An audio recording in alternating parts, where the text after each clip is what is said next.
Siamo giunti alla quinta corsa, una categoria F sul miglio che vede al via 11 concorrenti: Castiglione, De Gade Ronco, Emily Pan, Becker Griff, Danilo G, Valentiniano in prima fila, Caos LL, Attila, Blue Light, Claire Di Esolo e Ertistone Jet in seconda.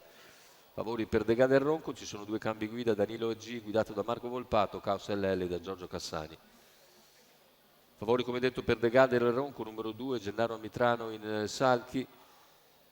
L'alternativa principale è Castiglione, numero 1, macchina intanto che accelera. C'è un'incertezza di Becker Griff, che ripete quindi l'errore della falsa partenza. Velocissimo è Danilo G, che dall'esterno si lancia in avanti superando Castiglione, mentre De Gade Ronco rimane in mezzo alla pista insieme a Valentiniano.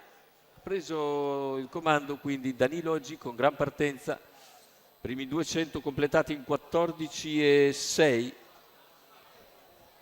e ora De Gade Ronco risale per portarsi sul grigio,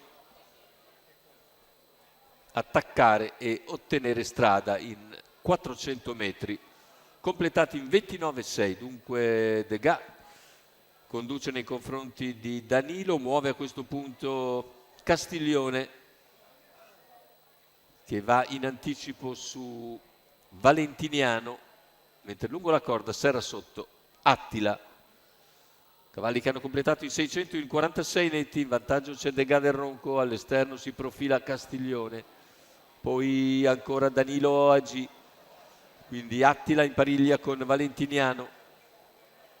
Percorsi esterni anche Ertistone Jet, che ha anticipato Caos LL, che figura nelle posizioni di retroguardia. Avanza ora Ertistone Jet, cerca la terza ruota sul rallentamento imposto dalla testa. De Gade Ronco ha completato in 1,17 il chilometro. Ertistone progredisce, prova a seguirlo anche Caos LL, 500 alla conclusione.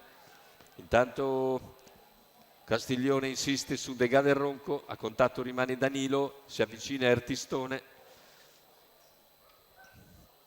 prova a farlo anche Caos LL, ma è ancora indietro. Intanto cavalli sulla curva conclusiva, al termine della quale in vantaggio c'è sempre De Gade Ronco. Lo scatto in open stress da parte di Castiglione. Castiglione va all'attacco di De Gade Ronco che si difende. De Gade Ronco nel finale controlla tutti i tentativi di Castiglione, sul palo lo precede al terzo Ertistone Jet, precede Caos LL.